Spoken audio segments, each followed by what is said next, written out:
Individualiser le travail de l'élève commence par respecter le choix du parcours de l'enfant et le temps qu'il consacre à une activité.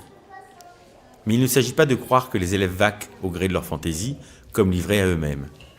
Les espaces sont pensés en fonction d'objectifs d'apprentissage précis. Chacun s'inscrit spontanément pour une activité dont il connaît la finalité. Des icônes symbolisent les différents espaces de la classe.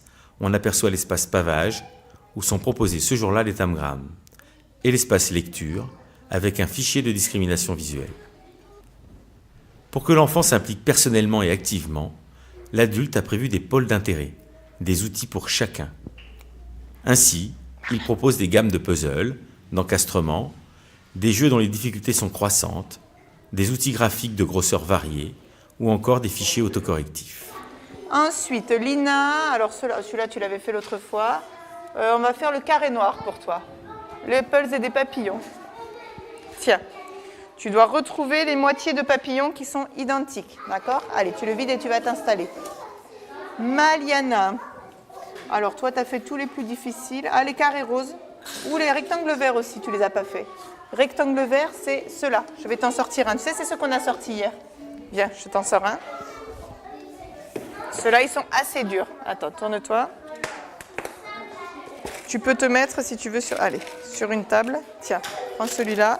Et tu as le modèle en dessous. Ça, c'est l'étoile. Voilà. Si tu veux, tu peux t'installer sur la table, si tu préfères. Lily, allez, tu prends le petit sac, tu touches avec tes doigts. Est-ce que tu sens quelque chose? Oui. C'est un triangle. Comment tu sais que c'est un triangle? Il est pointu, c'est ça? Alors, tu vas essayer de dessiner ce que tu as senti avec tes doigts, d'accord?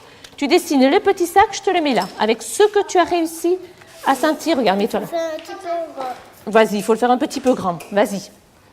Alors, tu as trouvé? Oui. Montre-moi. Comment c'est ça? Qu'est-ce que tu sens là-dedans? Touche avec tes mains, c'est comment? Le bouchon. Tu es sûr que c'est le même que ça? Oui. Tiens, prends-le. Les apprentissages sont différenciés au sein d'un petit groupe. Il n'y a pas une, mais plusieurs consignes, en fonction des compétences de chacun. Ainsi, autour d'un matériel identique pour tous, un enfant symbolisera le contenu des sacs. Un autre devra apparier un sac et un objet, alors qu'un dernier enfant expérimentera pour prendre des informations sensorielles. Allez, on va regarder où on en était. Alors, Milo, toi, tu n'avais pas fait la numéro 7. Retrouver les figures qui sont identiques. Tu as des figures en haut, tu dois retrouver les mêmes en bas. Tu fais attention parce qu'il y en a qui se ressemblent beaucoup entre le triangle. Tu vois, là, il est dans ce sens. Là, c'est le sommet qui touche. À chaque fois, il y a des figures très proches. Donc, ouvre bien tes yeux. C'est un travail pour faire travailler les yeux, pour bien regarder. Allez, question numéro 1. Tu prends le 1 dans ta main. Ce travail est normalement réservé aux grandes sections, avec 24 fiches de difficulté croissante. Chaque élève en est à une étape différente. Et certains élèves de moyenne section demandent à participer à ces activités, car ils en ont les compétences. C'est le cas de Milo ici. Tu sais comment ça s'appelle ça? Ce légume, un poireau.